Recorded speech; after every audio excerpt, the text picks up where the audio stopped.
Harvard professors are concerned about the rise of homeschooling. You know, we talk about living in uncertain times. Things are changing.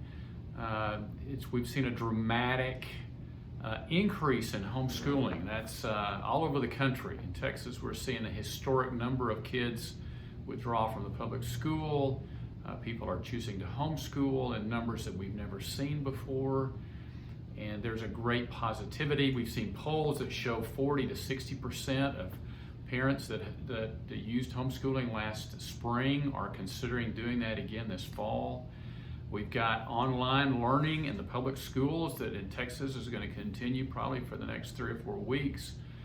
So it is likely that we're going to continue to see people coming into the homeschool movement. And we've also seen families who said last spring that although it was rough to get started and they had a hard time with some of the online learning, it was great for their families. So it's amazing to me that we've also seen this Harvard law professor who famously said that she thinks homeschooling should be presumptively banned. That's a fancy way of saying you can't do this unless somebody in the government says, yes, you can do this. In fact, they were going to do a homeschool summit at Harvard University only with people that were opposed to homeschooling to talk about how they could restrict that. And the irony that it was canceled due to the coronavirus is just so rich.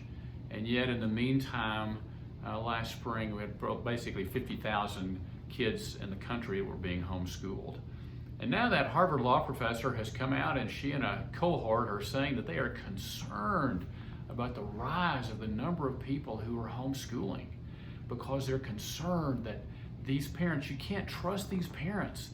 We're concerned about the child abuse and those sorts of things. Interestingly though, in the course of this article, this professor also acknowledged that due to the circumstances, many parents had found out that the public schools were not doing that great a job with their kids. Their kids weren't learning that much. So that's an acknowledgement that there's a real problem out there. And she closes this article by saying that she really hopes that with this dramatic, maybe a doubling or more of the people who are homeschooling in the country, maybe that will bring legislators and state officials to the place of increasing the regulation and the restriction on homeschooling.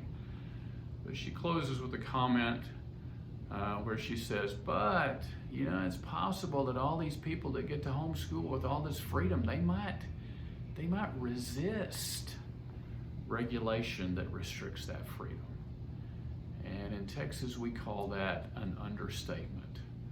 So we're going to continue to help people that want to homeschool. Come to our new website. You're going to see it. It's great. You can homeschool. We can help. And we're going to continue along with our members and supporters being watchful to make sure that we keep Texas families free so that people can continue to have the freedom to raise their children as they see fit and teach them as they wish. Thank you for helping us keep Texas families free.